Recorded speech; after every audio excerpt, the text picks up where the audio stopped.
Professor Kuldeep Singh ji का हूँ मैं अज के मुख वक्ता कामरेड दीपांकर भट्टाचार्य जी वाल बेनती कराँगा कि वो आउण तो अज के अपने विचार जोड़े साढ़े नाल साझे करन। उस तो बाद होर बुलारियां आएंगी कामरेड दीपांकर भट्टाचार्य।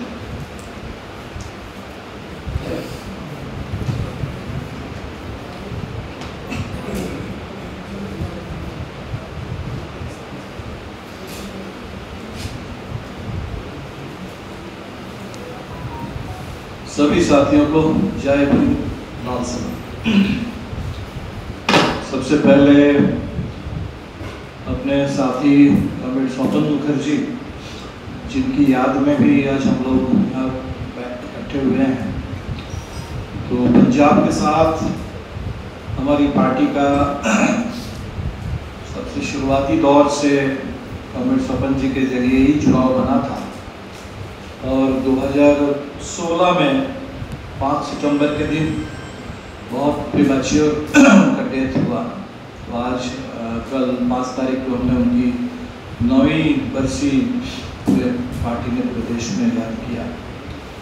और दूसरा, मुझे पता है कि इस समय पंजाब बाढ़ के चपेट में है और मैंने सोशल मीडिया में बहुत सारे लोगों का ये लिखा हुआ देखा कि ये देश में जो गैंजेस बेसिन वाले लोग हैं ये इंडस बेसिन की पीड़ा को नहीं समझ रहे हैं।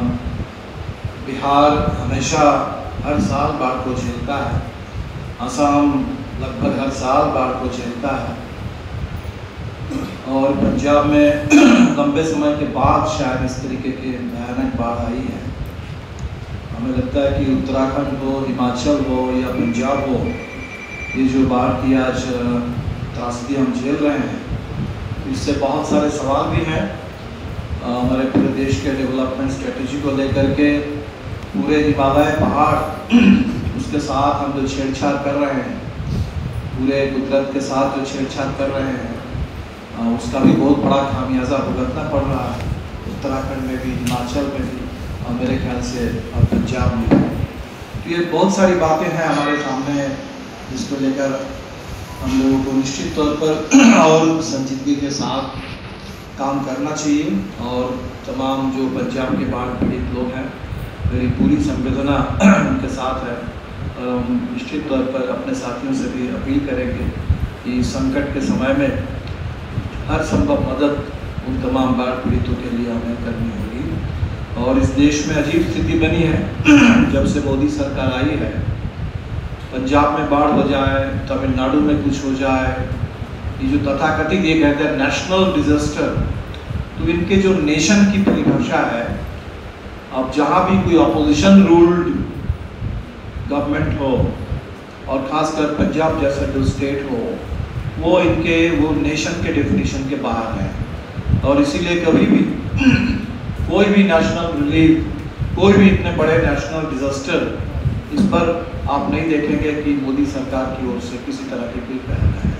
तो हमारी ये भी मांग है कि पंजाब का ये जो डिजास्टर है इस समय, ये अकेले पंजाब का नहीं है, ये पूरे देश का है और तत्काल भारत सरकार को इस पर एक नेशनल डिजास्टर मानकर इस पर पहल करनी होगी। खैर, विषय पर आते हैं। जो SIR शुरू हुआ है बिहार में, हम सबको मालूम है कि सिर्फ बिहार के लिए नहीं है, बिहार से इसकी शुरुआत हो रही है और चुनाव आयोग ने साफ साफ कहा कि SIR पूरे देश में लागू किया जाए। तो बिहार एक तरह से एक टेस्ट केस है। बिहार के आईने से आप इस पूरे SIR को समझ सकते हैं और जाहिर सी बात है कि बिहार के लोगों को तो अचानक नोटबंदी की तरह बिना किसी चेतावनी, बिना कोई पहले से तैयारी, धड़ से उनके ऊपर हमला कर दिया गया।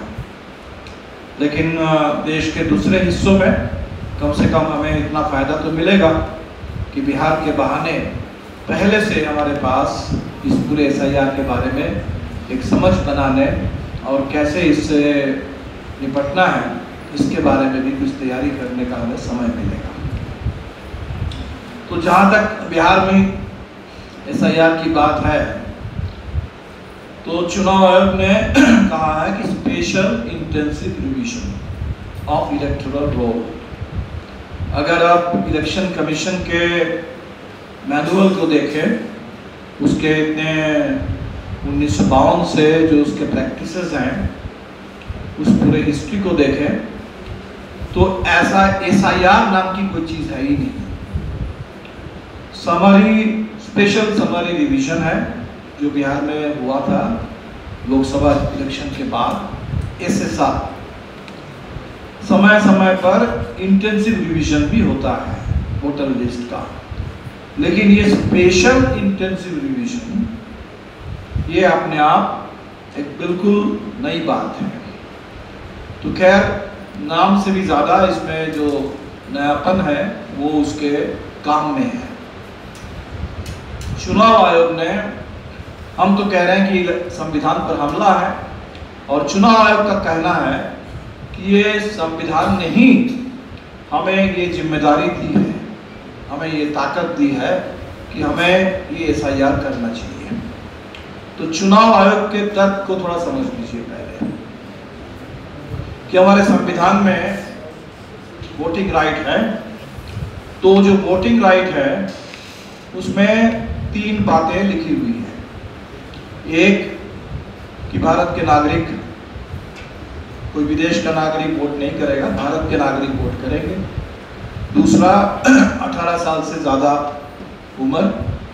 तीसरी बात है कि आप कोई मोबाइल पूरे देश के वोटर नहीं बनते कि कहीं भी जाकर के वोट डालेंगे। आप किसी इलाके में, किसी इलाके से आपका जुड़ाव होता है, आप फला इलाका के वोटर हैं, तो इसलिए वो कहते हैं कि ऑर्डिनरीली आप कहाँ रहते हैं, ordinarily resident of an area. ये जो बात है कि नागरिक वोट करेगा और ऑर्डिनरीली आप कहाँ रहते हैं, अब इन दोनों को चुनाव आयोग ने पूरी तरह से उलट दिया है। जैसे इससे पहले भी इतने सालों से जो चुनाव हो रहे हैं, तो जाहिर सी बात है कि भारत के नागरिक ही वोट कर रहे हैं, लेकिन देश में कहीं कोई नागरिकता की कोई उसकी पहचान के लिए ना तो कभी कोई NRC हुआ पूरे देश में, ना ऐसा कोई भी दस्तावेज है जिस दस्तावेज को देख करके आप कह देंगे कि आपके पास सिटीजनशिप का कोई सर्टिफिकेट है। ऐसी कोई चीज़ होती ही नहीं है। ऐसी कोई चीज़ नहीं होती है कि कौन इस देश के नागरिक है नहीं है, इसका कहीं कोई कंक्लूसिव डॉक्यूमेंट, कहीं कोई कंक्लूसिव कोई सर्टिफिकेट, ऐसा कोई सिस्टम इंडिया में नहीं है। अब सवाल ये है कि अगर किसी पर कोई सवाल खड़ा होगा कि भाई ये भारत के नहीं है, ये कोई विदेशी नागरिक हैं और भारत के इलेक्टोरल रोल में इनका नाम है, तब उसमें जांच पड़ताल होगी, तब उसमें जांच पड़ताल होगी। और इसको लेकर हल्ला तो बहुत होता है, पूरे बीजेपी की पूरी पॉलिटिक्स, बीजेपी और RSS की आज इसी के इर्द गिर्द चल रही है कि बड़ा घुसपैठ हो गया है, बांग्लादेशी आ गए हैं, म्यांमार से लोग आ गए हैं, यहाँ से आ गए, वहाँ से आ गए। पूरा CAA कानून जो बनाया गया उसमें अतीत के हिसाब से कहा गया कि अगर नॉन मुस्लिम जो भी आए हैं अफगानिस्तान से, पाकिस्तान से, बांग्लादेश से, उन तमाम लोगों को हम एक नज़र से देखेंगे और मुस्लिम को दूसरी नज़र से देखेंगे। इसी डिस्क्रिमिनेशन के आधार पर CAA कानून बनाया गया था। तो बीजेपी की पूरी पॉलिटिक्स इसी के इर्द गिर्द अभी घूम रही है कि देश के अंदर एक इन्फिल्ट्रेटर्स या इल्लीगल इमिग्रेंट एक कैटेगरी खड़ा किया जाए, और देश के हर संकट के लिए, अगर बेरोजगारी है तो कह देंगे कि भाई इल्लीगल इमिग्रेंट्स की वजह से है, अगर गरीबी है तो इल्लीगल इमिग्रेंट्स की वजह से है, महंगाई है तो इल्लीगल इमिग्रेंट्स की वजह से है, अगर लोगों के पास रहने के लिए घर नहीं है, ज़मीन नहीं है, तो सब इल्लीगल इमिग्रेंट्स की वजह से है। तो जो पॉलिटिक्स ट्रम्प कर रहे हैं अमेरिका में, और हमारे हिंदुस्तान के वैसे बहुत सारे लोग जो वहाँ गए हैं और जिनके पास शायद पूरा कागज पत्र नहीं है, तो उन लोगों को हथकड़ी और बेरी लगा करके अमृतसर हवाई अड्डे में हवाई जहाज से भेजा जा रहा है। हिंदुस्तान के ही लोगों को, बहुत सारे पंजाब के, गुजरात के, हरियाणा के हमारे नौजवानों को इलीगल इमिग्रेंट कह करके भेजा गया है। तो भारत के अंदर बीजेपी की पूरी पॉलिटिक्स भी ये तथाकथित इलीगल इमिग्रेंट्स इस बोगी के खिलाफ है। लेकिन अगर इसमें फैक्ट्स एंड फिगर्स में हम चाहेंगे तो 10 जुलाई 2019 पार्लियामेंट में जब मोदी जी दूसरी बार प्रधानमंत्री बनकर के आए, एक सवाल किया गया था 10 जुलाई 2019। उस समय लॉ एंड जस्टिस मिनिस्टर थे रविशंकर प्रसाद। सवाल पूछा गया था कि भारत में जो इलेक्टोरल रोल है इसमें आपके पास कितने फॉरेन नेशनल्स के केस आए हैं। रविशंकर प्रसाद का जवाब on the floor of parliament, और वो भी इलेक्शन कमीशन के हवाले से, ये जवाब था कि बिटवीन 2016 एंड 2019 सिर्फ 3 केस, 2016 में एक भी नहीं, 17 में एक भी नहीं, 19 में एक भी नहीं, सिर्फ 2018 में ऐसे 3 केस मिले थे। और वो 3 केस भी एक गुजरात, एक तेलंगाना और एक वेस्ट बंगाल से, बिहार से एक भी नहीं। तो अगर आप फैक्ट्स एंड फिगर्स में जाएंगे गवर्नमेंट के अपने रिकॉर्ड्स में, इलेक्शन कमीशन के अपने जवाबों में, तो आपको यही मिलेगा। लेकिन अब बिल्कुल जैसे नोटबंदी की गई थी कि बहुत काला धन है, उसको खत्म करना है, उसको खत्म करने के नाम पर 500,000 का नोटों को बंद कर दिया गया था, बिल्कुल उसी तरह कि बड़े विदेशी आ गए हैं और हमारे इलेक्टोरल रोल को प्यूरिफाई करना है। तो प्यूरिफिकेशन ऑफ इलेक्टोरल रोल इसके नाम पर एक, जिसको आप कह सकते हैं इलेक्टोरल क्लेंजिंग, लगभग सुनने में भी एथनिक क्लेंजिंग जैसे लग रहा है और मतलब भी करीब करीब वैसा ही है। तो इलेक्टोरल क्लेंजिंग के नाम पर ये SIR शुरू किया गया। तो चुनाव आयोग ये कह रहा है कि भाई संविधान तो कहता है कि देश में जो नागरिक है वोट करेगा, इसीलिए पहले आपको वोटर के रूप में मानने से पहले हम चेक करेंगे कि आप देश के सिटीजन हैं कि नहीं है। ये चुनाव आयोग का तर्क है। अभी सुप्रीम कोर्ट में केस चल रहा है, सुप्रीम कोर्ट ने इस पर कुछ कहा नहीं है, लेकिन क्या सुप्रीम कोर्ट कहेगा आप अंदाजा लगा सकते हैं। तो ये है पहला तर्क कि हम चेक करेंगे कि आप सिटीजन है कि नहीं। इसके लिए SIR में इन्होंने क्या किया, इन्होंने 2003 का जो वोटर लिस्ट है उसको बेसलाइन के रूप में मान लिया कि 2003 के वोटर लिस्ट में अगर आपका नाम है तो आपको हम मान लेंगे, बेनिफिट ऑफ डाउट आपको दे देंगे कि आप हिंदुस्तान के सिटीजन हैं। लेकिन जितने नाम 2003 के बाद वोटर लिस्ट में शामिल हुए, उन तमाम लोगों को यह साबित करना होगा कि आप भारत के नागरिक हैं। और कैसे आप साबित करेंगे? इसके लिए चुनाव आयोग ने 11 डॉक्यूमेंट्स की एक लिस्ट दे दी कि ऐसे ऐसे डॉक्यूमेंट्स अगर आपके पास हैं तो आप साबित कर सकते हैं। हालांकि इससे कुछ भी साबित नहीं होने वाला है।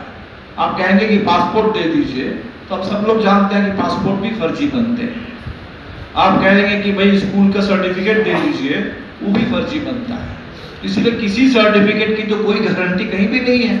लेकिन चुनाव आयोग ने कहा कि ये सब हम मानेंगे, उसमें आधार नहीं है, क्योंकि आधार के बारे में कहा गया कि सिटीजनशिप का ये प्रूफ नहीं है। तो आधार अगर सिटीजनशिप का प्रूफ नहीं है तो आधार के आधार पर बनने वाले जो डॉक्यूमेंट्स हैं, जैसे रेजिडेंट सर्टिफिकेट, डोमिसाइल सर्टिफिकेट, या कह लीजिए तो कास्ट सर्टिफिकेट, या इस तरह के बहुत सारे सर्टिफिकेट्स हैं, तो वो डॉक्यूमेंट तब कैसे होगा? लेकिन इसको उन्होंने कहा कि इसको मानेंगे। तो आधार को नहीं मानेंगे, आपके जो वोटर कार्ड है एपिक, उसको नहीं मानेंगे, राशन कार्ड को नहीं मानेंगे। तो जो 3 डॉक्यूमेंट आमतौर पर ज्यादा लोगों के पास हैं, उसको छोड़ करके बाकी 11 डॉक्यूमेंट इन्होंने कहा इस 11 डॉक्यूमेंट के आधार पर आप कर सकते हैं। तो ये आपको एक डॉक्यूमेंट देना होगा और जो अपना बर्थ सर्टिफिकेट जिससे आपका date of birth and place of birth दोनों साबित हो, और सिर्फ अपना करने से भी नहीं होगा। तो जो 1987 के बाद जो भी लोग भारत में पैदा हुए हैं, 87 से पहले पैदा हुए हैं, उनका अपना देने से चल जाएगा। 87 के बाद, ये सिटीजनशिप एक्ट के तहत ये मामला है, 87 के बाद जो लोग पैदा हुए हैं उन्हें अपना भी देना है, अपने पेरेंट्स का भी देना है। और 2004 के बाद जो पैदा हुए हैं, 87 के बाद वालों को पिता या माता किसी एक का देने से चलेगा, लेकिन 2004 के बाद जो है उनको ये दिखाना पड़ेगा कि आपके पेरेंट्स, दोनों पेरेंट्स, पिता माता दोनों वो हिंदुस्तान के नागरिक हैं, या कम से कम जिस समय आप पैदा हुए हैं उस समय अगर बाहर से भी कोई आए थे तो वैलिड वीजा लेकर के आए थे, वो कोई इलीगल इमिग्रेंट नहीं थे। ये पूरा पेज इसमें है। इसका मतलब है कि ये एक तरह से सिटीजन इलेक्टोरल, चुनाव आयोग कह रहे हैं कि इलेक्टोरल एलिजिबिलिटी टेस्ट कर रहे हैं, लेकिन ये सिटीजनशिप टेस्ट कर रहे हैं। नंबर 2, जो ऑर्डिनरीली रेसिडेंट, तो इसका क्या मतलब है? तो चुनाव आयोग कह रहा है कि हम तो घर घर बीएलओ को भेज रहे हैं, बूथ लेवल ऑफिसर को, वो 3 बार जाएगा, 3 बार गया और आप मिले नहीं, तो आप, इसका मतलब ऑर्डिनरीली यहाँ नहीं रहते हैं। और अगर, ये अजीब उनका लॉजिक है, ऑर्डिनरीली आप अगर नहीं रहते हैं यहाँ, तो इसका मतलब आप परमानेंटली शिफ्ट करके चले गए। गजब का तर्क है। ऑर्डिनरीली अगर उस समय 1 महीने का टाइम, 2 महीने का टाइम, 3 महीने का टाइम आपने दिया, कोई टाइम पीरियड है, उस समय आप गए, कोई मिले नहीं किसी कारण से, तो इसका मतलब तो ये नहीं हुआ कि परमानेंटली यहाँ से कहीं चले गए। तो परमानेंट शिफ्ट, लेकिन इन्होंने तर्क यही दे दिया कि परमानेंटली शिफ्टेड, जबकि सुप्रीम कोर्ट के बहुत सारे वर्डिक्ट्स हैं जिसमें ऑर्डिनरीली रेसिडेंट का मतलब ये बताया गया कि आप परमानेंटली कहाँ रहते हैं, ओरिजिनली आप कहाँ के हैं, आप कहीं का नौकरी कर रहे हैं तो रिटायर करके आप कहाँ लौट के आएंगे। जैसे कोविड का दौर में पूरे हिंदुस्तान ने देखा कि बिहार के बहुत लोग माइग्रेट करते हैं काम के लिए, रोजगार के लिए, थोड़ी सी बेहतर मजदूरी के लिए बाहर जाते हैं, और जैसे ही कोविड के दौर में लॉकडाउन हुआ, बाहर कहीं काम नहीं रहा, वो सारे के सारे लोग, वो यहाँ तक कि पैदल चल करके बिहार लौट के गए। तो इससे बड़ा सबूत क्या होगा कि ये बिहार के रहने वाले हैं, बिहार में ही हैं, बिहार के हैं। लेकिन चुनाव आयोग ने कह दिया कि अगर आप वहां नहीं मिले तो आप परमानेंटली कहीं और रहते हैं। तो इसके आधार पर आप समझ सकते हैं कि नागरिक हैं कि नहीं, इसके लिए हम आपका डॉक्यूमेंट देखेंगे। अगर डॉक्यूमेंट नहीं है तो आप नागरिक नहीं हैं, और अगर आप उस समय, जिस समय वेरिफिकेशन कर रहे हैं, उस समय अगर घर पे नहीं मिले तो हम कह देंगे कि आप कहीं बाहर रहते हैं, और अगर बाहर रहते हैं तो बाहर ही वोट करिए, यहाँ क्यों वोट करना है। ये है पूरे चुनाव आयोग का SIR का फ्रेमवर्क। हम लोग जब चुनाव ये शुरू हुआ, चुनाव आयोग से मिलने गए थे 2 जुलाई, ये शुरू हुआ आपके 24 जून को सर्कुलर आया और कहा गया कि 25 जून से अभियान शुरू। बिना कोई तैयारी, बिना किसी कोई अनाउंसमेंट पहले से, कुछ नहीं, 25 जून से इन्होंने कहा कि बस अभियान शुरू। तो 2 जुलाई एक इंडिया का डेलीगेशन हम लोग गए थे वहाँ, और उस समय जो चीफ इलेक्शन कमिश्नर है उनसे जो बातचीत होने लगी, तो वो बात तो एक पॉलिटिशियन की तरह बात करते हैं, किसी इलेक्शन कमिश्नर की तरह बात नहीं करते हैं, और लगभग जो